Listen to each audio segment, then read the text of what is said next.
बिस्मिल्लाहिर्रहमानिर्रहीम, अस्सलाम वालेकुम। जी टीवी के तमाम नाज़रीन को जी स्पोर्ट्स में खुश आमदेद कहते हैं कि जहाँ पे रोज़ाना रात 11:05 पर हम इस महफिल को, इस बज़म को हम सजाते हैं और बात करते हैं आपसे पाकिस्तान स्पोर्ट्स के हवाले से। और आपको मालूम है कि 24 साल के बाद ऑस्ट्रेलिया की टीम पाकिस्तान के दौरे पर है। पाकिस्तान को टेस्ट सीरीज़ में शिकस्त का सामना करना पड़ चुका है और यहाँ पे 3 एक रोज़ा मैचेस पर मुश्तमिल सीरीज़ का पहला जो एक रोज़ा मैच था, इसमें भी पाकिस्तान को 88 रन से शिकस्त हो गई है। इस मैच के हवाले से बात करेंगे। आज 2 मोअज़्ज़िज़ मेहमान हमारे साथ मौजूद होंगे। एक हमारे साथ स्टूडियो में मौजूद है, एक ऐसी शख्सियत है कि जो पाकिस्तान की जो फीमेल स्पोर्ट्स है जर्नलिस्ट है, उनका एक बड़ा अहम बड़ा एक नाम है, एक बड़ा मुकाम है। पाकिस्तान की विमेंस क्रिकेट टीम की बतौर मीडिया मैनेजर रह चुकी हैं। वर्ल्ड कप में पाकिस्तान की साथ इन्होंने ये जिम्मेदारियां निभाई थी और अपनी ब्रेकिंग न्यूज़ के हवाले से बहुत ज़्यादा मशहूर हैं, न सिर्फ स्पोर्ट्स के इलाकों में बल्कि पॉलिटिकल बीट्स भी जो ये करती हैं वहाँ भी इनकी काफ़ी ज़्यादा ब्रेकिंग जो है वो बाद में आने वाले वक्तों में फिर सच साबित हुई हैं। मेरे साथ मौजूद हैं the one and only NADRA Mushtaq. कैसी हैं आप? ठीक हैं?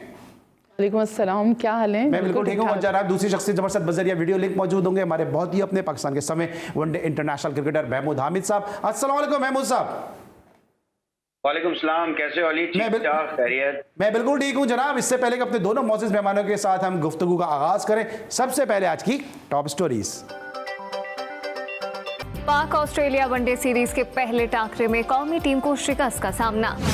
कौमी कप्तान बाबर आजम वनडे क्रिकेट में 4000 रन बनाने वाले तेज तरीन एशियन प्लेयर बन गए। अगर बाबर आजम IPL में होते तो इनकी कीमत 15 से 20 करोड़ होती, शुएब अख्तर का दावा। कामरान गुलाम की सेंचुरी की बदौलत खैबर पख्तूनख्वा ने सेंट्रल पंजाब को शिकस्त देकर पाकिस्तान कप के फाइनल में रसाई हासिल कर ली। वेस्ट इंडीज के खिलाफ टेस्ट सीरीज में शिकस्त के बाद जो रूट को कप्तानी छोड़ देना चाहिए साबिक कप्तान Michael Vaughan. Women's World Cup Australia कल पहले सेमीफाइनल में वेस्ट इंडीज के मद्दे मुकाबले आएगी। मुल्क में पहली बार indoor stage 1 Pakistan open archery championship का इनेकाद। चैंपियनशिप में 200 से ज्यादा तीर अंदाजों की शिरकत। जी नाज़रीन, आपने आज की टॉप स्टोरीज देखी और पाकिस्तान को पहले एक रोज़ा मैच में ऑस्ट्रेलिया के सामने शिकस्त का सामना करना पड़ा। 88 रन से पाकिस्तान को शिकस्त हुई है। इस मैच में क्या हुआ, आइए एक नजर डालते हैं मैच की समरी पर। ये मैच समरी आपके सामने है कि जहां पे 313 रन स्कोर किए 7 विकेटों के नुकसान पर 314 रन का हदफ मिला। ट्रेविस हेड जो बड़ी ज़बरदस्त उन्होंने बैटिंग दिखाई और 101 रन बनाने में कामयाब हुए। मैकडरमट ने 55 रन की इनिंग खेली। कैमरॉन ग्रीन ने 40 रन की नॉट आउट इनिंग खेली। हारिस रऊफ और जाहिद महमूद जो डेब्यूटेंट प्लेयर थे उन्होंने 2-2 विकेटें हासिल की। इमाम उल हक की 8वीं एक रोज़ा सेंचुरी भी रायगा गई। 103 रन की इनिंग उनकी। बाबर आजम के 57 रन जो है पाकिस्तान के काम नहीं आ सके। 4 विकेटें जंपा ने हासिल की और ट्रेविस हेड बैटिंग के बाद बॉलिंग में भी अपना इंपैक्ट डालने में कायम रहे और यूं पाकिस्तान मैच 225 पे महदूद रहा और यूं 88 रन से ऑस्ट्रेलिया ने इस पहले एक रोज़ा मैच में पाकिस्तान को शिकस्त दे दी है। गुफ्तगू का आगाज करेंगे महमूद हामिद साहब से। महमूद हामिद साहब से पूछेंगे ये जो रिजल्ट आया महमूद भाई, ये एक्सपेक्टेड था ये रिजल्ट? क्योंकि जिस तरह पाकिस्तान ने टेस्ट सीरीज में क्रिकेट खेली है उसको देखते हुए लग रहा था कि पाकिस्तान शायद अंडर प्रेशर नजर आ रहा है ऑस्ट्रेलिया से। नहीं, ऐसा तो नहीं था कि एक्सपेक्टेड था कि इस तरह की परफॉर्मेंस करेगा, लेकिन एटीट्यूड जो होता है वो बहुत ही इंपॉर्टेंट होता है। मेरे ख्याल से जो आपका आज जो गेम प्लान था उसके हिसाब से आपने अगर देखिए 300 रन तो आजकल आम बनते हैं आपके वनडे क्रिकेट के अंदर। 300 थी और इतना कोई बड़ा स्कोर नहीं था, लेकिन आप अपने ऊपर ज़बरदस्ती का जब प्रेशर लेकर चलते हैं, नो डाउट अच्छी पार्टनरशिप लेके, लेकिन आप ये देखें कि आपका जो स्ट्राइक रेट या आपका एवरेज जो है वो बढ़ता चला जाता है। या फिर आप सी थ्रू करें, फिनिश करके मैच को जाएं तो वो बात सही है, लेकिन जब आप बीच में इस तरह खेल के अब आउट हो जाते हैं ना, तो वहां पर जो नए आने वाले बैट्समैन है उनके लिए मुश्किल हो जाती है कि वो जो 6 रन का एवरेज होता है वो 9 रन पे चला जाता है। वहां पर आपको मुश्किल होनी शुरू हो जाती है। सो ये सारी चीजों को देखना पड़ेगा। आई थिंक थोड़ा सा एटीट्यूड मुझे जो है वो बैटिंग साइड के ऊपर इतना अच्छा नहीं लगा जो कि होना चाहिए था कि पाकिस्तान फिर ऐसा लग रहा था कि पाकिस्तान मैच हार जाएगा। तो आई थिंक इनके ऊपर इस चीज के ऊपर काम करना पड़ेगा। हम इसके ऊपर काफी दफा बात कर चुके हैं कि हम लोग जो है वो थोड़ा सा स्लो डाउन कर देते हैं। देखिए मैच को आप जो आपका एवरेज चल रहा होता है उसको एक साथ लेकर अगर आप चलते रहते हैं, डॉट बॉल्स कम खेलते हैं आप, और आने वालों के लिए आप ऐसा मौका तो छोड़ के जाए कि उनके लिए भी थोड़ा सा मुश्किल टास्क ना हो। क्योंकि आपके पास देखिए इस वक्त जो आपकी बैटिंग लाइन है उसमें आपके पास 2-3 नए प्लेयर ही हैं, समझ लें आप, जिनको आप ट्राई कर रहे हैं एज ए बैट्समैन। इफ्तिखार आपके पास सीनियर प्लेयर है, लेकिन ऐसे मौके पर इफ्तिखार जो है वो जो है वो काम नहीं आते और उनको मुसलसल चांस मिलता रहता है। सो मेरे ख्याल से थोड़ा सा इनको ये चीजों को देखना पड़ेगा कि आपको जब आप टारगेट को चेस करने जाते हैं तो आपने टारगेट को चेस करना कैसे, दैट्स द इम्पोर्टेंट थिंग। कि आप 100 रन की पार्टनरशिप तो लगाते थे लेकिन आप मैच को कहां लेकर चले गए, वहां पर आप विकेटें गिरी, 2-3 विकेटें गिरी, आप मैच में बिल्कुल ही एकदम पीछे चलेगा। और मेरे ख्याल से बहुत बड़ी जिसे कहना चाहिए हार है 88 रन की।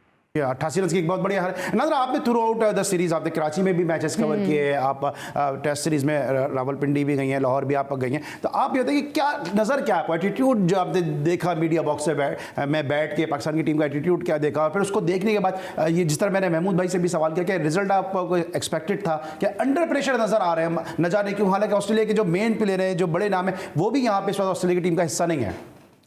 देखिए, एक चीज़ तो ये मान लें कि ऑस्ट्रेलिया के पास बेशक आपके पास थोड़े से वो प्लेयर मेन अटैकिंग प्लेयर्स नहीं थे, लेकिन जो भी प्लेयर्स थे वो बहुत ज़्यादा अटैकर्स थे। लेकिन हमारी पाकिस्तानी टीम जो है वो चूँकि नए जो इसको लॉट है उसके ऊपर बेस कर रही थी, तो थोड़ा बहुत तो फ़र्क पड़ता है। लेकिन आपको मालूम है कि जब 1988 में जब पाकिस्तान ने 1998 में 315 रन भी बनाए हैं पाकिस्तान ने ही, वो अलग बात है कि वो हार गए, लेकिन बहरहाल पाकिस्तान ने मुकाबला किया। लेकिन पाकिस्तान की हिस्ट्री यहाँ पर जो है कज़ाफ़ी स्टेडियम में वो इतनी बेहतर नहीं है। ऑस्ट्रेलिया से जो भी मैचेस हुए हैं, 5 मैचेस हुए जिसमें 3 वो जीते, 2 हम जीते, तो इस तरह से एक रिकॉर्ड भी पिछला जो है वो भी कुछ खातिर खा नहीं है पाकिस्तान का ऑस्ट्रेलिया के मुकाबले में। लेकिन जब आपका इतना बड़ा टारगेट आपको मिलता है ना, तो अली कहीं ना कहीं पर आकर आपके अंदर शेक हो जाते हैं आप अंदर से कि भाई इतना बड़ा टारगेट हम किस तरह से अचीव करेंगे। और फिर जब आपकी इनिशियल विकेट गिर जाती है, जब फ़खर ज़मान आउट होते हैं, उसके बाद सारी जिम्मेदारी जो है वो इमाम और बाबर पे आ जाती है। जबकि आपको मालूम है कि ओडीआई में वो उनकी परफॉर्मेंस नहीं है मोहम्मद रिजवान की। सऊद शकील से बहुत एक्सपेक्टेशंस थी, वो भी नहीं चले। ठीक है, अच्छा महमूद आमिर साहब, क्या लगता है आपको, अभी फ़खर की बात कर रही है नादरा, इससे पहले जब श्रीलंका की टीम आई थी तो उस वक्त सब कहते थे श्रीलंका की बी नहीं सी टीम आई है, उस वक्त भी फ़खर ज़मान ने कहा था कि मैं एक और डबल सेंचुरी जो है वो इस टीम के खिलाफ कर दूंगा, और पूरी सीरीज़ में फ़खर ज़मान कुछ नहीं कर सके। कल भी मेरे अपने ही शो में उनका स्टेटमेंट चला, उनका बयान चला, वीडियो बयान चला कि जी हम जो है वो 300 से ज़्यादा रन करने की कोशिश करेंगे। ये बातें जो है वो करोड़ों की हो जाती हैं, और जो दुकान जो है हमारी वो पकौड़ों वाली हो जाती है कि हम परफॉर्मेंस इतना करके आते नहीं हैं। जी महमूद साहब। जी अच्छा, मुझसे सवाल किया। मैं ये कहना चाहता हूँ कि देखें, फ़खर आपका बड़ा की प्लेयर है। फ़खर को बड़ा अच्छे बल्ले के ऊपर आ रही थी, उसको चौके भी मिल रहे थे, थोड़ा सा तहम्मुल की जरूरत है। ये T20 नहीं है, फ़खर को ये थोड़ा सा समझना पड़ेगा कि ये जो है वो पावर प्ले का ही गेम नहीं है कि आपने पावर प्ले में ही आके ये सारी चीजें करनी हो। सो आपको थोड़ा सा टाइम तो लें। आपके इतना अच्छा मिडल हो रहा है, आपको 3 चौके मिल चुके हैं, फिर आप जबरदस्ती एक हिट मारने जा रहे हैं। सामने आपके पास बड़े तगड़ी टीम है, वो भी आपको देख के आपको अटैक करें। थोड़ा सा आपको टाइम लेना पड़ेगा। अगर आप थोड़ी देर विकेट पे खड़े रहेंगे तो आपके पास इतने स्ट्रोक हैं कि आप मैच को लेकर आराम से चल सकते हैं। तो थोड़ा सा फ़खर को मेरे ख्याल से ये सोचना पड़ेगा, और उसको मेरे ख्याल से इसके ऊपर कोचेस को बात करनी पड़ेगी कि देखिए उनके खेल में कोई प्रॉब्लम नहीं है, उनको थोड़ा सा डिसिप्लिन करना पड़ेगा अपने आप को कि मैच की सिचुएशन क्या है। हर मैच एक जैसा नहीं लेकिन होता। कहीं ऐसा तो नहीं है, कहीं ना कहीं महमूद भाई ऐसा तो नहीं है, क्योंकि उनको पता है कि माशाल्लाह जिस तरह से जिस फेज में इमाम उल हक खेलते हैं, जिस तरह बाबर आजम आके खेलते हैं, तो सारे के सारे रन मैंने ही करने हैं, तो इस वजह से भी शायद हो सकता है वो ज्यादा ओवर एग्रेसिव होकर खेल रहे हो। आई डोंट थिंक सो कि मेरे ख्याल से उसका जो है वो खेलने का स्टाइल ही ऐसा है। लेकिन जब आप इतनी क्रिकेट खेल लेते हैं तो यार आप में थोड़ा सा सब्र, तहम्मुल, पेशेंस जो है वो आ जाता है, और आना भी चाहिए, क्योंकि आप बड़ी क्रिकेट खेल रहे हो। वहां पर आपकी हर इनिंग बहुत ही इंपॉर्टेंट होती है। अब आपके मैच जब देख रहा था तो फ़खर के बैट पे बहुत अच्छा बॉल आ रहा था, तो वहां पर उसको समझ जाना चाहिए था यार कि मुझे लेकर चलना है, 315 रन हमने चेस करने हैं, तो हमें एक लंबी ओपन पार्टनरशिप की जरूरत है। वहां फ़खर खड़े रहते मेरे ख्याल से तो बहुत इजी हो सकता था मैच, क्योंकि फिर बाबर की फॉर्म अच्छी लगी हुई है, और नीचे वालों के ऊपर मैं इतना डिपेंड मैं नहीं कर रहा था कि ये इतने डिपेंडेबल होंगे आपके पास। जाहिर सी बात है, सऊद शकील भी कितने अरसे के बाद इतना गैप आने के बाद इंटरनेशनल क्रिकेट में दोबारा अच्छा, मैं जरा मिडिल ऑर्डर पे मैं आता हूँ। मिडिल ऑर्डर पे नादरा से भी मैं बात करता हूँ। अगर मिडिल ऑर्डर के हवाले से हमारा मिडिल ऑर्डर भी जो है उस तरह से परफॉर्म नहीं कर पाता, अगर ओपनर परफॉर्म कर जाते हैं तो फिर मिडिल ऑर्डर से वहाँ पे रेज नहीं आते। क्या हम अपनी जाती कारकर्दगी के लिए खेलते हैं या फिर हम मुल्क के लिए खेलते हैं? क्योंकि रिकॉर्ड बुक्स में तो नाम आ जाता है, लेकिन इस किस्म की जो इनिंग्स हैं वो मैच जिताने का बाइस नहीं बनती हैं। ब्रेक लेंगे और जब ब्रेक के बाद वापस आएंगे तो मजीद अपने दोनों मौजूद मेहमानों से गुफ्तगू करेंगे। मिलते हैं छोटे से ब्रेक के बाद।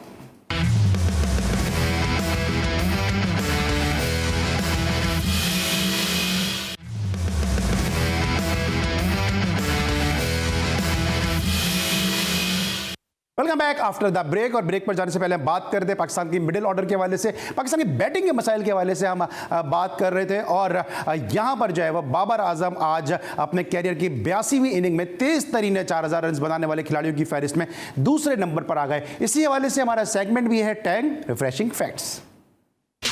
Refreshing facts brought to you by Tang. Pakistan's captain Babar Azam, the fastest Asian to amass 4,000 ODI runs. He took 82 innings to reach the 4,000 ODI runs mark, only one more than Hashim Amla. He is also first ever Pakistani to complete 4,000 ODI runs in less than 100 innings. Overall, Babar Azam is the 15th player from Pakistan to score 4,000 runs in ODIs. Pakistan के बाबर आजम जो है वो Asia के तेज तरीन 4,000 run बनाने वाले batsman की फहरिस्त में शामिल हो गए कि जिन्होंने 82 इनिंग्स में ये 4,000 रन बनाए। और आमला थे 81 इनिंग में बना चुके हैं रन।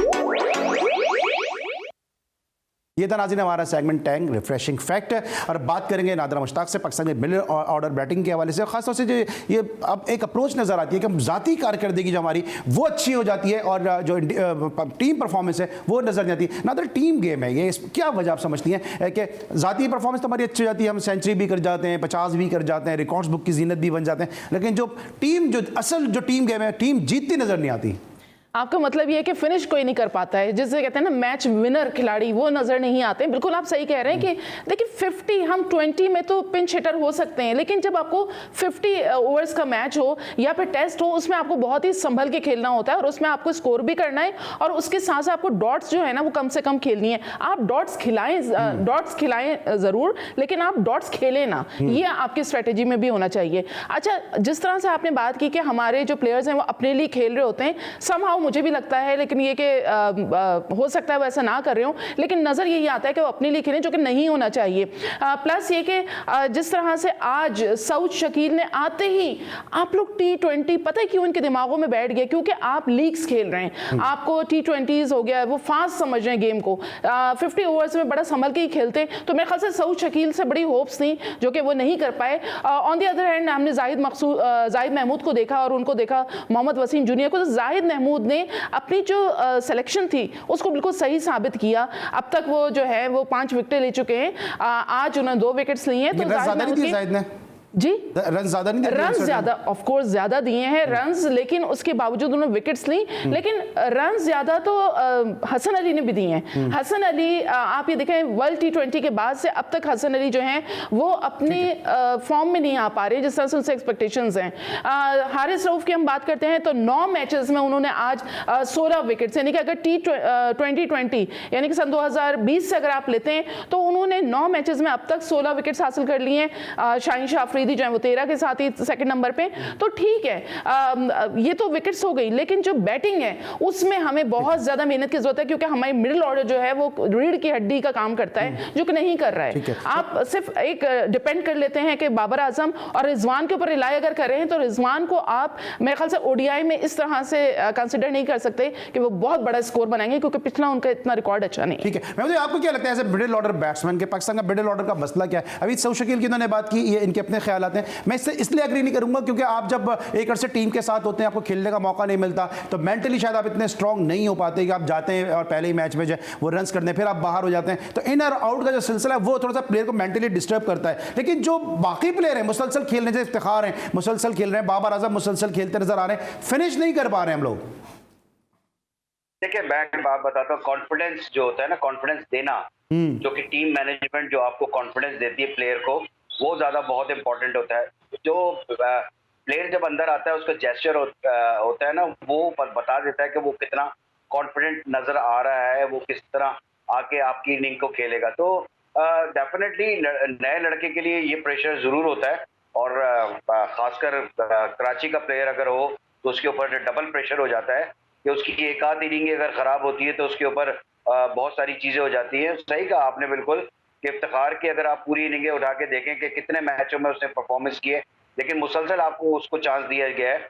अब्दुल्ला शफीक आप T20 में लेके गए वहां न्यूजीलैंड, वहां पर उसने परफॉर्म नहीं किया, लेकिन फिर आपने यहाँ पर उसको आपने टेस्ट मैचेस में चांस दिया। लेकिन एक प्लेयर को आप कंसिस्टेंट चांस देते हैं तो कहीं ना कहीं वो आके अपना डेफिनेटली जो प्लेयर होता है जो पाकिस्तान टीम में आता है वो कुछ ना कुछ तो शो करेगा। तो मेरे ख्याल से अगर आप कॉन्फिडेंस देंगे प्लेयर को और मुसलसल थोड़ा सा उसको दें कि आपको हमने ये पूरी सीरीज खिलानी है, हमने आपको ये पूरा जो है वो इस साल हमने आपको टीम के साथ लेकर चलना है, आपको खिलाना है, तो प्लेयर के अंदर वो कॉन्फिडेंस आता है और प्लेयर जिस तरह फिर परफॉर्मेंस करता है। लेकिन मैं ये देखता हूँ कि बहुत से प्लेयरों के लिए डिफरेंट रूल्स हैं। लेकिन मुझे आपको लगता है कि अब जो हमारी जो क्रिकेट है वो सर्वाइवल क्रिकेट हो गई है कि अपने रन्स करो और टीम भले जीते ना जीते ठीक है कोई बात नहीं। आज भी इस तरह अगर इमाम ने अगर 100 किया था तो उनको मैच को लंबा लेके जाना चाहिए था। 225 में से 103 रन जो है इमाम उलग के, उसके बाद वो सेट हो गए, उसके बाद वो आउट हो गए। 57 रन करने के बाद बाबर आजम सेट होकर आउट हो गए। तो आपको लगता है कि हम इंडिविजुअल खेल पे शायद फोकस करें? ठीक है क्रिकेट आप आउट हो सकते हैं, लेकिन बात तो बनती है ना कि अगर आप सेट होने के बाद आउट होते हैं तो फिर फिनिश क्यों नहीं कर पा रहे? देखिए हाँ बिल्कुल आपने बिल्कुल सही बात की कि आपके पास मैच फिनिशर जो है वो इस वक्त बहुत आपका बड़ा फुकदान है कि आपको जब बड़ा टारगेट आपको चेस करना है तो आपके पास ऐसा कोई प्लेयर नहीं है कि जो नीचे आके इस तरह का जो है वो शो करे, अपनी क्लास शो करे। जैसे आपके पास पहले होते थे रजाक या अजहर महमूद होते थे, तो आपको पता होता था कि ये नीचे से अगर ये 10 रन का एवरेज भी है तो ये वो करके उन्होंने दिखाया भी है करके। बट हमने जितने भी ऑलराउंडर्स इस वक्त देखे हैं पाकिस्तान से खेल रहे हैं, उन्होंने कोई ऐसा शो नहीं किया कि जहां पर उनकी जरूरत आई बैटिंग के अंदर कि वहां पर अब 10-11 रन का एवरेज आ गया और वहां पर मैच को निकाल के जाना है, तो वहां पर उनसे ना हिटिंग होती है और वहां पर भी डॉट बॉल शुरू हो जाते हैं। तो ये बहुत बड़ा ही प्रॉब्लम है पाकिस्तान क्रिकेट टीम की। मेरे ख्याल से आपको ऐसा प्लेयर बीच में जो चाहिए छठे सातवें नंबर के ऊपर, जो आपको मैच जो है वो 10-11 रन जब आपका एवरेज हो तो वहां पर आपको मैच निकाल के दे। मेरे ख्याल से अभी तक आपने किसी को ऐसा तैयार ही नहीं किया। कितने ऑलराउंडर्स आपने लिए, लेकिन आपने किसी लेकिन आप मैं बात कर रहे हैं कि तैयार नहीं किया, लेकिन यहाँ तो जो तैयार थे उनको भी जाया किया नादरा।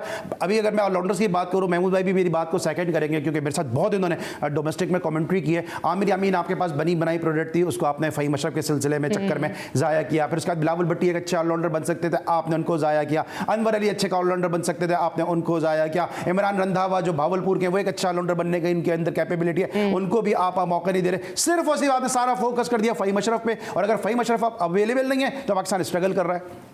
बिल्कुल इस बात से मैं भी आपके एग्री करूंगी, इसलिए कि हमने देखा है कि आमिर यामीन जिस तरह के ऑलराउंडर हैं, उनकी जिस तरह की वो अटैकिंग खेलते हैं, जिस तरह से वो बॉलिंग करवाते हैं, तो मेरे ख्याल से मैं तो समझती हूँ कि अब्दुल रज़ाक के बाद अगर कोई ऑलराउंडर निकलता तो वो आमिर यामीन की सूरत में निकलता। और ये कई बार हम लोग एक बात कर चुके हैं, लेकिन हमारी बात करने से कुछ, आप अनवर अली को देखें, अनवर अली ने कितनी ज़बरदस्त परफॉर्मेंसेज दी हैं एज ए ऑलराउंडर, आप उनको देख लें तो उनको भी आपने बिल्कुल अलहदा करके रखा हुआ है। बात वही है कि हमारे कहने से कुछ नहीं होगा जब तक के सेलेक्टर्स नहीं चाहेंगे, जब तक कि बोर्ड नहीं चाहेगा, क्योंकि जो बातें हम लोग कर रहे हैं तो अली ये तमाम चीजें जो है पाकिस्तान क्रिकेट बोर्ड देख रहा है, लेकिन देखने के बाद अगर आप आंखें बंद कर लें तो फिर तो कुछ भी हाल नहीं है, फिर तो इसी तरह से चलती रहेगी क्रिकेट। और ऑस्ट्रेलिया आएगा 24 साल बाद आया, बाद में दोबारा आएगा, हम इसी तरह से हारेंगे। आपने लास्ट जो मैं बात करी थी 1998 में जिसमें मोहम्मद यूसुफ ने और इजाज अहमद ने सेंचुरी स्कोर की थी, उसके बाद आप देखें इस तरह से अभी हमें ऐसा कुछ नजर नहीं आ रहा है। तो तमाम फोकस जो है ना वो फास्ट क्रिकेट पे लग गया है। ठीक है, मैं क्या कहेंगे आप, क्या जो अब हम ये फिर सीरीज खुदा न करे अगर हम हार जाते हैं, फिर हम इस सीरीज के बाद भी कहेंगे जी हमने अपनी गलतियों से बहुत सबक सीखा, तो हम ये सबक सीखने के लिए क्या हम इंटरनेशनल क्रिकेट खेल रहे हैं? ये बहुत इंपॉर्टेंट क्वेश्चन है। लेकिन जब हम पाकिस्तान के लिए क्रिकेट खेलते हैं तो हमारा फोकस होता है कि मैच को जीतना है। हमने पाकिस्तान टीम के रह के हुए प्लेयर थोड़ी बनाने हैं। प्लेयर बनाने के लिए हमारे पास डोमेस्टिक क्रिकेट है, वहां से हमने प्लेयर को ग्रूम करना है। नेशनल क्रिकेट अकेडमी है, वहां पर उसकी खामियों को दूर करके आपने एक प्रॉपर, जिसे कहना चाहिए एक प्लेयर जो जिसमें कोई ऐसी चीज ना हो, उसको लेकर आपने अंदर आना है। आप लोग मेरे ख्याल से बहुत जल्दी करते हैं, बहुत सारे प्लेयरों को आप नेटवर्क से उठा के लेकर आ जाते हैं, कुछ प्लेयर्स तो डेफिनेटली चले बन गए, कुछ प्लेयर बन गए, लेकिन हर प्लेयर के साथ ऐसा नहीं होता। कम से कम उसको बनने का मौका तो दें। आप फौरन उसको लेकर आ जाते हैं और बहुत जल्दी आप चेंजिंग शुरू कर देते हैं। तो मेरे ख्याल से आज एटीट्यूड आप ये देखिए कि आप सबसे बड़ी ज्यादतियां तो आप जब यह करते हैं कि अनफिट प्लेयर्स को आप जो है ड्रेसिंग रूम के अंदर बिठाते हैं। ये सबसे बड़ी बुरी चीज मैं समझता हूं कि एक player if you are not fit for the match, for the series, तो आप क्यों ड्रेसिंग को शेयर कर रहे हैं? आप उसको भेजें रिहेबिलिटेशन के लिए। अगर वो उसको घर भेजें या आपके पास नेशनल क्रिकेट एकेडमी है वहां पर भेजें, वहां पर उसको रिहेबिलिटेशन के लिए भेजें कि भाई तुम वहां पर फिट हो, फिट टीम के अंदर आओ। तो जब अनफिट प्लेयर होता है और वो टीम के साथ रहता है तो टीम भी खराब होती है। और मैं एक खुल के ये बात कहूंगा कि इस टीम के अंदर बहुत सी दोस्तियां आ रही हैं जिसकी वजह से कुछ प्लेयर जो है वो मुसलसल खेल रहे हैं, जिनके ऊपर कोई भी मसला नहीं आता, वो कुछ भी करते रहे, आप जो है आप उनको लेकर चल रहे होते हैं। जरूरी नहीं होता जब आपकी फॉर्म नहीं लगी हुई तो आप उसको रेस्ट भी करा सकते हैं। आप हसन अली की नई फॉर्म है, आप उसको रेस्ट करा दें, आप दानी को खिला दें, आप वहां पर भी तो चांस ले सकते हैं, लेकिन आप वहां पर चांस नहीं लेते, आप फिर हसन अली को जो है वो खिला देते हैं। तो आपको पिक एंड चूज करते हुए बहुत सारी चीजों को देखना पड़ेगा और जिसे कहना चाहिए बगैर उस चीज के भाई ये जो है उसकी लाइकिंग है, उसकी लाइकिंग डिसलाइकिंग का जो सिलसिला है तो बड़ा पुराना है। वैसे हमारी पाकिस्तान की टीम में अभी महमूद भाई बात कर रहे हैं कि जो अभी महमूद भाई बात कर रहे हैं कि अनफिट प्लेयर के हवाले से महमूद भाई बात कर रहे हैं कि जी अनफिट प्लेयर जो है वो ड्रेसिंग रूम का हिस्सा नहीं होने चाहिए। लेकिन मुझे तो ऐसा लगता है कि पाकिस्तान क्रिकेट बोर्ड में जो कुछ नहीं करता वो दूसरों को टोपियां पहना रहा होता है। पहले हमने फैसल हसनैन को देखा कि वो जाके हॉल ऑफ फेम की कैप्स बांट रहे थे लोगों को, और अब हम शादाब को देख रहे हैं कि कुछ नहीं कर रहे, जाके उन्होंने आज वो जाहिद महमूद को कैप दे दी। तो ये सब सिलसिला पाकिस्तान क्रिकेट बोर्ड में इस वक्त चल रहा है। इसलिए हम एक ब्रेक, जब ब्रेक के बाद वापस आएंगे तो आपको एक प्लेयर का बड़ा यूनिक रिकॉर्ड बताएंगे कि जिसका इस मैच से बड़ा गहरा और बड़ा खुसूसी ताल्लुक है, और वो प्लेयर है जनाब बेन मैकडरमट के, जिन्होंने आज के मैच में निफ्ट सेंचुरी स्कोर की। लेकिन इनके फादर ग्रेग मैकडरमट का एक बड़ा यूनिक रिकॉर्ड है, वो जरा बताएंगे एक छोटे से ब्रेक के बाद।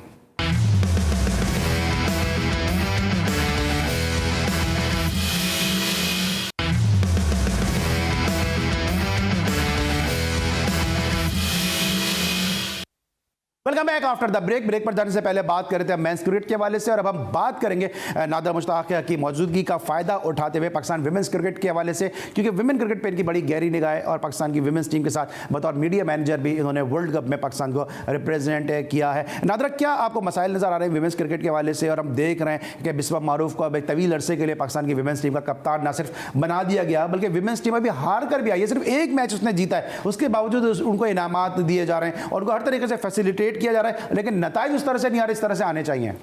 देखिए अली, यहीं से आप देख लीजिए कि पीसीबी की जो ड्वेल पॉलिसी कहना चाहिए कि मेंस के लिए एक बिल्कुल डिफरेंट है। अगर एक कैप्टन वहां पर अच्छा नहीं परफॉर्म करवाता है या नहीं करवा सकता या नहीं जितवा सकता तो उसको फौरन साइडलाइन कर दिया जाता है, और जो मतलब एक बहुत बड़ी इवेंट भी जितवा चुका हो फिर भी उसका नाम कहीं पर नहीं लिया जाता। लेकिन विमेंस में यह है कि आप 10 मैचेस हार जाएं, उसके बावजूद खुद अपनी परफॉर्मेंस भी ना हो कैप्टन की, तो वहां पर कोई फिंगर रेज नहीं होती है, वहां पर मुस्तकिल वही 4-5 जो खास ये सवाल बड़ा इंपॉर्टेंट है, क्योंकि हम तो बाहर बैठ के चीज देखते हैं, आपने यकीनी तौर पर इनके साथ ड्रेसिंग रूम आपने शेयर किया है। आपको क्या लगता है कि ये जो बाजी कल्चर है पाकिस्तान की विमेंस क्रिकेट ने, इसने कितना नुकसान पहुंचाया है? क्योंकि जो पाकिस्तान की विमेंस क्रिकेटर है मुख्तलिफ वो कैंप्स में बटी हुई थी, कोई एक पुराने कैप्टन के कैंप में थी, कोई नए कैप्टन के कैंप में आ गई, तो वो लेगेसी अभी चलती जा रही है, वो चलती ही जा रही है, वो इसलिए ख़त्म नहीं हो रही। देखें आप, वही शक्लें जो हैं बोर्ड के अंदर हैं। अब आप देखें कि उरूज मुमताज़ जब कैप्टन थी, जिस ज़माने में तमाम रिफ्ट हुई है, फिर वो सना मीर से उनके क्लैशेस हुए, बाद में वो हट गई, फिर उनके बाद सना मीर को बना दिया गया। अब आप ये देखें वो दूसरी सूरत में कैसे आ गई कि वो कोच भी रही हैं, वो टीम के साथ भी रही हैं, वो सेलेक्टर भी रही हैं, वो सब कुछ रही हैं, वो एज ए हेड भी काम करती रही हैं पाकिस्तान विमेन टीम के साथ। तो जब तक ये तमाम चीज़ें रहेंगी, वही शक्लें रहेंगी, नई लड़कियों को मौका नहीं मिलेगा। बेपना टैलेंट है, लेकिन उसके बावजूद बिस्मा हैं, जवेरिया हैं, नाहिदा हैं, 2-4 लड़कियां, वो डयाना बेगम, ये सब के सब एक ग्रुप है जो कि एक पूरा का पूरा सीनियर्स का ग्रुप है और वो मुस्तकिल खेल रहे हैं। लड़कों में आप एज की बात करते हैं कि जी फलाने की एज इतनी हो गई, उसको नहीं। लड़कियों में क्यों नहीं एज की बात होती? जबकि लड़कियों का स्टेमिना तो लड़कों से ज्यादा और जल्दी खत्म हो जाता है, तो फिर वो अभी तक टिकी हुई हैं। और आप ये देखें, बिस्मा मारूफ ने 7 मैचेस में जो वर्ल्ड कप के हुए अभी, उन्होंने टोटल जो रन्स बनाए वो 191 दौरान सिर्फ 78 रन की इनिंग्स उन्होंने ऑस्ट्रेलिया के खिलाफ खेली है, बाकी में उन्होंने कुछ भी ऐसा नहीं किया। उसके अलावा अगर आते हैं आप जिनको सिद्रा अमीन, जिनको आप सचिन तेंदुलकर से मिला रहे हैं कि सचिन तेंदुलकर हैं, उन्होंने 7 मैचेस में 202 रन बनाए। और उसके अलावा निदा डार को मैं कहूँगी कि निदा डार ने एज ए ऑलराउंड बहुत अच्छी परफॉर्मेंस दी है। उन्होंने 5 मैचेस में 116 रन टोटल बनाए। उसके अलावा उषा सोहेल ने 134 रन बनाए हैं 6 मैचेस में, और निदा डार ने 11 विकेट्स हासिल की हैं 5 मैचेस में। तो मेरे ख्याल से निदा डार जो है इस वक्त पूरी टीम के अंदर मुझे वाहिद हैं जो स्पार्क करती नजर आ रही है, या फिर फातिमा सना। ठीक है, फातिमा सना की भी बात की, बड़ा यंग प्रॉमिसिंग टैलेंट है, लेकिन जो परफॉर्मेंस जो गिनवाई अभी नादर ने पाकिस्तान की टीम की परफॉर्मेंस को लेकर हम सब जो है बड़े मायूस भी है कि क्यों ये टीम जो अच्छा नहीं खेल पाती। लेकिन पाकिस्तानी विमेंस क्रिकेट का इस हवाले से क्या कहना है, आइए जरा वो भी सुनते हैं।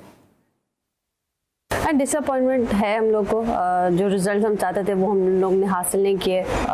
2 क्लोज बड़े मैचेस गए हम लोग के, अगर वो हमने जीते होते तो आज हमारी जो टेबल पॉइंट्स में जो स्टैंडिंग्स वो डिफरेंट होती। मेरे ख्याल से वो काफ़ी हर्ट किया हम सबको। 13 साल बाद वर्ल्ड कप में डेफिनेटली हम पे भी एक प्रेशर था कि हम लोग मैचेस नहीं जीते हुए वर्ल्ड कप में, और शुक्र है कि हम लोग ने कम से कम वो स्ट्रीक तोड़ी, लूजिंग स्ट्रीक तोड़ी है। और डेफिनेटली एक ओवरलुक अगर आप टीम का देखें, डेफिनेटली चेंज करने की जरूरत है, जिसमें डेफिनेटली हम जाके उस पर काम करेंगे। जो डिफरेंस हमें इस वक्त नजर आ रहा है दूसरी टीम और हमें थोड़ा सा अप्रोच का है कि हम किस तरह अप्रोच को अपनी अप्रोच को गेम में लेकर जा रहे हैं, डेफिनेटली वो अब जाके हम उस पर काम करेंगे। जी जनाब, आपने सुनी बिस्मा मारूफ पाकिस्तान विमेंस क्रिकेट टीम की कैप्टन की गुफ्तगू। वही बातें हैं, अल्फाज वही हैं, जुमले वही हैं, बस चेहरे बदले में कि हम तो सीख रहे हैं और हमारे सीखने के लिए बड़ा अच्छा था। क्या कहेंगे नादरा? कहा कि हम जीते कम से कम एक मैच वेस्ट इंडीज के खिलाफ। 2009 में भी ये जीते थे वेस्ट इंडीज के खिलाफ, एक ही मैच जीते थे उसमें भी, ठीक है, जिसमें 70 रन की इनिंग्स जो है अरमान खान जो विकेट कीपर थी उन्होंने बनाई थी, बाकी कोई भी टिक नहीं सकी थी लड़की। और मुझे ये समझ में नहीं आता उसके बावजूद, बजाय इसके कि आप चेक एंड बैलेंस करें, आप इनसे शोकॉज नोटिस दें, आपने उनको मुस्तकिल आपने बना दिया कैप्टन। पाकिस्तान क्रिकेट बोर्ड ने कोई इनकी सुनवाई नहीं है। तो मेरे ख्याल से पाकिस्तान क्रिकेट बोर्ड को इसको बहुत गौर से सीखा है, क्योंकि आप इन्वेस्ट कर रहे हैं लेकिन आपको रिटर्न में कुछ नहीं मिला, तो ये बिजनेस जो है बड़े घाटे का है। रिजल्ट हमारे पास सामने नहीं आ रहे पाकिस्तान वुमेन क्रिकेट के हवाले से। नादरा की बड़ी गहरी निगाह है पाकिस्तान वुमेन क्रिकेट पे, इस पे मजीद इनसे जो है वो इनपुट लेते रहेंगे। लेकिन इस वक्त हम लेंगे छोटा सा ब्रेक, और जब ब्रेक के बाद वापस आएंगे तो मजीद गुफ्तगू करेंगे। मिलते हैं छोटे से ब्रेक के बाद।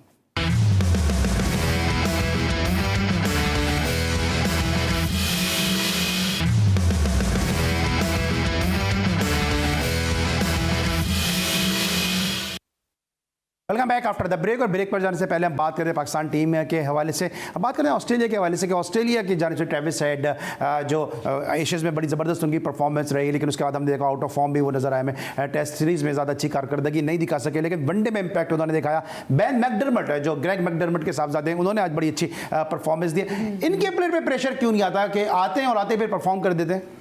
अभी देखें ना, आपने डर्मेट की बात की है, तो उन्होंने अभी बीबीएल में ही सबसे हाईएस्ट स्कोर उन्होंने बनाए थे। 577 का जो उनका स्कोर था वो बहुत ज़बरदस्त था। उसके अलावा उनकी जो परफॉर्मेंस है, देखें ऑस्ट्रेलिया में नॉन स्टॉप आप मतलब ज़रूरी नहीं कि आप इवेंट्स पे खेलें, आप वैसे भी प्रैक्टिस करते रहते हैं। वहाँ बच्चा प्रैक्टिस कर रहा होता है, तो बड़ा फ़र्क है, और वो हमसे कहीं ज़्यादा रफ एंड टफ हैं। रही बात ट्रेविस की, और अपने एरन फिंच की भी देख ली होगी पार्टनरशिप कितनी ज़बरदस्त, उन्होंने 110 रन की। देखिए अली, आज जो मैंने मैच देखा है उसमें ऑस्ट्रेलिया ने शुरू से अपना जो स्ट्राइक रेट था वो बढ़ा के रखा था, मतलब मुस्तकिल वो रन्स बनाते रहे हैं, और उन्होंने स्ट्राइक को रोटेट भी किया है। हमने देखा हमारे प्लेयर्स जो स्ट्राइक रोटेट करने में डर रहे थे, जैसे इमाम है, इमाम जो है वो बार बार जाके बाबर से बात कर रहे थे। वो तो बाबर लकी थे कि 2 मरतबा वो बच गए, वरना तो वो कब के आउट हो चुके थे। वो 57 रन की इनिंग्स भी आज ना हो पाती। ठीक है, 57 रन की इनिंग भी आज नहीं हो पाती। और हमने मैकडरमट की बात की, ब्रेक पर जाने से पहले कहा था कि इनके जो वालिद थे ग्रेग मैकडरमट, इनका बड़ा यूनिक रिकॉर्ड है। और यूनिक रिकॉर्ड इनका ये है कि 87 के वर्ल्ड कप में कि जब ऑस्ट्रेलिया ने फाइनल में शिकस्त दी थी इंग्लैंड की टीम को, तो उस टूर्नामेंट के फाइनल में, मतलब उस टूर्नामेंट की जो आखिरी गेंद थी वो भी ग्रेग मैकडरमट ने डिलीवर की थी। और 92 का वर्ल्ड कप का जो इनॉग्रल मैच था वो न्यूजीलैंड और ऑस्ट्रेलिया की टीमों के दरमियान खेला गया था। तो 92 के वर्ल्ड कप की जो पहली गेंद थी वो भी ग्रेग मैकडरमट ने डिलीवर की थी। तो 87 के वर्ल्ड कप की आखिरी गेंद और 92 के वर्ल्ड कप की पहली गेंद जो डिलीवर करने का एजाज है वो ग्रेग मैकडरमट को हासिल है। यूनिक रिकॉर्ड है ग्रेग मैकडरमट का। लेकिन जरा बात कर लेते हैं अपने कप्तान के हवाले से, बाबर आजम के हवाले से, कि जिनके बारे में शोएब अख्तर ने एक स्टेटमेंट दिया है। शोएब अख्तर ने जो स्टेटमेंट दिया है महमूद भाई, वो ये कहा है उन्होंने कि अगर ये जो है वो आईपीएल में जाएंगे तो 15-20 करोड़ में जो है वो सोल्ड आउट होंगे। इसको मैं मुस्कुराऊं, उस पर कैका लगाऊं या उसको सच समझूं? यार ये शोएब अख्तर की अपनी राय है, और अगर आईपीएल में अगर पाकिस्तानी प्लेयर को लेंगे, ठीक है, अच्छी बात है कि इतने पैसों में वो जो है वो सोल्ड आउट हो, लेकिन उनको अपना गेम जो है वो डिफरेंट। महमूद हामिद साहब, अगर आप पीआईए की टीम बनाते हैं, T20 की आप टीम बनाते हैं, बाबर आजम को खिलाएंगे? हाँ, लेकिन मैं ओपन नहीं कराऊंगा डेफिनेटली। मैं फिर उसको जहाँ जरूरत पड़ेगी वहां पर रखूंगा। डेफिनेटली मुझे देखना होगा अपनी टीम का कि मेरी टीम की कॉम्बिनेशन क्या है, किस तरह मैंने टीम को बनाना है। ये कोई वो वाली टीम तो है नहीं कि मुझे कोई मसला नहीं है, मुझे जीत के लिए खेलना है। मुझे तो अपने बेस्ट पॉसिबल वो जो है वो सिलेक्शन करनी होगी और बेस्ट पॉसिबल जो है वो कॉम्बिनेशन के साथ उतारना होगा। और अच्छा, क्या आपको ऐसा तो नहीं लग रहा कि अब चूंकि लाहौर कलंदर टूर्नामेंट जीत चुकी है और शोएब अख्तर की पहले निगाहें लाहौर कलंदर की तरफ थी, अब वो कराची किंग की तरफ शायद उनकी निगाहें मबजूल हो गई हैं? ये देखो, ये मैं नहीं कह सकता अली सलमान के किसकी निगाहें किसकी तरफ चली गई हैं, और सब जो प्रोफेशनल लोग हैं और जहाँ से उनको अपॉर्चुनिटी जिसको भी नजर आती है वो डेफिनेटली उस तरफ जाता है और देखता है कि उसको क्या मिलता है। लेकिन बात यह है कि हम सिर्फ जो खेल हो रहा है हम उसके ऊपर बात करेंगे। हम अपनी किसी की पर्सनल चीजों के ऊपर तो बात कर नहीं रहे कि मुझे वो पसंद है, वो मुझे पसंद नहीं है। मैं तो एक जेन्युइन बात कर रहा हूँ कि हमें किस तरह क्रिकेट खेलनी चाहिए। हम देखें, अगर आज बैटिंग अगर हम देखें, जैसे नादरा ने कहा है कि वो इनिशियली स्टार्ट उनका बड़ा अच्छा चलता रहा, वो रोटेशन ऑफ द स्ट्राइक करते रहे, जहां पर बैट बॉल मिला वहां चौका भी उन्होंने लगाया। हमारी जो बैटिंग थी फखर के बाद, अगर हम बैटिंग देखें तो हमारा जो डेफिसिट जो चलता रहा है वो 40 रन का मुसलसल डेफिसिट चलता रहा है। अगर हमने 20 ओवर के अंदर 100 किए तो उन्होंने वो 140 145 पे थे। जब हमने 25 ओवर में जितने रन किए वो 40 रन आगे थे। तो हमारा वो जो डेफिसिट था ना, मैं यही सोच रहा था ये 40 रन का डेफिसिट उतरेगा कैसे, क्योंकि हम उसको बराबर नहीं कर पा रहे। ठीक है, मैं बताइए आपको लगता क्या है, आपको लगता क्या है, अगर आप देखें ना नंबर 1 बैट्समैन है, आप एक्स्ट्रा ऑर्डिनरी बैट्समैन है, पूरी दुनिया आप पे तनकीद कर रही है, लेकिन डगआउट में भी, टीम मैनेजमेंट में, जो टीम मीटिंग्स है उसमें भी आप पे तनकीद होती होगी कि आप इतना स्लो क्यों खेलते हैं, क्यों अपने गेयर्स को बाबर आजम बदल नहीं रहे। आपको एज ए क्वालिफाइड को, जैसे फॉर्मर प्लेयर, आपको क्या लगता है, क्या वो बदलना नहीं चाहते हैं या उनमें इतनी अहलियत ही नहीं कि वो अपने गेयर्स को तब्दील करें, वो जैसे बस ऐसे ही हैं? देखिए, मुझे आज मैं जिस तरह मैं गेम देख रहा था, जहां पर कुछ बॉल मिले भी थे कि वहां पर जब मिडॉन ऊपर लिया हुआ था, आपको आगे पिच हुए बॉल मिले थे, अगर आप पुश करते मिडॉन के ऊपर से तो आपको चांस मिलता, वहां चौका मिलता, एक आध छक्का मिलता। तो बॉलर भी बॉक डाउन होता है कि यार जहां मैं लूज बॉल करता हूँ वहां ये हिट मार देते हैं। तो जब आपको बॉल मिला भी है तो वहां पर भी आपने कोशिश की या उसको स्टॉप कर लिया या आपने एक सिंगल लेके आप दूसरी तरफ चले गए। तो दूसरी टीमें जो होती हैं वो जहां पर उनको एक अपॉर्चुनिटी नजर आती है वो उसको राइट आउट करते हैं। तो हम उन्हीं से थोड़ा बहुत सीख लें, अपना गेम प्लान उन्हीं से हम देख लें कि वो किस तरह अपने आप को मैं ऑस्ट्रेलिया टीम की इसलिए तारीफ करूंगा कि वो जो है वो नीडर टीम है, वो बहुत एग्रेसिव क्रिकेट खेलते हैं, वो हार जीत से मेरे ख्याल से बिल्कुल नहीं डरते। अगर आप टेस्ट मैच देखें, इतना ब्रेव डिसीजन लिया उसने जो कि डिक्लेरेशन का था और वहां पर पाकिस्तान को उन्होंने क्लियर कर दिया। तो हम जो है वो हम कभी भी नहीं लेते ये डिसीजन। ठीक है, अच्छा आपको लगता है, मैं नादर से ही पूछता हूँ, नादरा जो भी बात की ना, हम कभी भी डिसीजन नहीं लेते, हम मुसलसल हर सीरीज हारने के बाद कहते हैं हम सीख रहे हैं और हम अपनी गलतियों से सीखेंगे। सीखना तो ऑस्ट्रेलिया ने सीखा है कि उन्होंने जब पहली दफा में जब उन्होंने डिक्लेरेशन नहीं किया और पाकिस्तान उस मैच को ड्रॉ कर गया तो उनको अंदाजा हो गया कि यार ये इतनी लंबा जो है सर्वाइव नहीं कर सकते। फिर उन्होंने उसका जो है वो अजाला किया उस गलती का और डिक्लेयर करके मैच जीत लिया। तो ये होता है सीखना। बिल्कुल, मैं तो जब से इस फील्ड में आई हूँ मैं तो तब से यही जुमला सुन रही हूँ कि हमारी टीम जो है वो रीबिल्डिंग के प्रोसेस में हमारी टीम जो है वो सीख रही है, लेकिन कब सीखेगी मुझे समझ में आता है। कितनी जनरेशन्स गुजर गई हैं, वो भी ये देखते रहती हैं कि हमारी टीम कब सीखेगी। लेकिन अभी आप देखें ना कि अगर ये जो मैचेस हैं जो अभी ओडीआई के चल रहे हैं, सुपर लीग से इनका रिलेशन है, अगर इसमें हम हार जाते हैं तो हम वैसे ही 10वें नंबर पे हैं सुपर लीग में, तो फिर हम कहेंगे। और आपको पता है कि बांग्लादेश जो है वो नंबर 1 है इस वक्त सुपर लीग में, तीसरे नंबर पे भारत है, दूसरे नंबर पे इंग्लैंड है, तो हम कहाँ पर हैं? हमें 8 टीमों के अंदर आना है और हमें ये वाली जो सीरीज है इसमें तीनों मैचेस जीतना बहुत लाजमी थे, लेकिन हम नहीं जीत सक रहे हैं और इसमें लग रहा है कि मुझे सुपर लीग में बड़ा मसला होने वाला है। और नादरा कह रहे हैं कि जब से उन्होंने जर्नलिज्म शुरू किया, जब से मुसलसल सुन रही हैं कि जो हम सीखेंगे, ऐसी जुमले मैं भी सुनता हुआ आया हूं अपने बचपन से कि आनी हाथों से जब निपटा जाएगा, वो आनी हाथ भी नजर नहीं आ रहे कब आएंगे, और सीखेंगे कब ये भी नहीं पता चल रहा ये कब सीखेंगे। मैं बताइए अब ये दूसरे वनडे में क्या करना चाहिए, क्योंकि अभी जो शकलैन मुश्ताक ने कहा आज हमारा दिन नहीं था, मोहम्मद यूसुफ भी काफी मुतमईन है, वो तो पिंडी की पिच को भी कह रहे थे कि बड़ा अच्छी जरा ये पिच थी और बिला वजह में तनकीद हो रही है, आईसीसी उसको डीमेरिट पॉइंट दे रहा है, मोहम्मद यूसुफ उसकी तारीफ कर रहे थे। बात ये है, दिन तो होते हैं, दिन आते हैं, अच्छे दिन भी आते हैं, बुरे दिन भी आते हैं, लेकिन आप खेल क्या रहे हैं?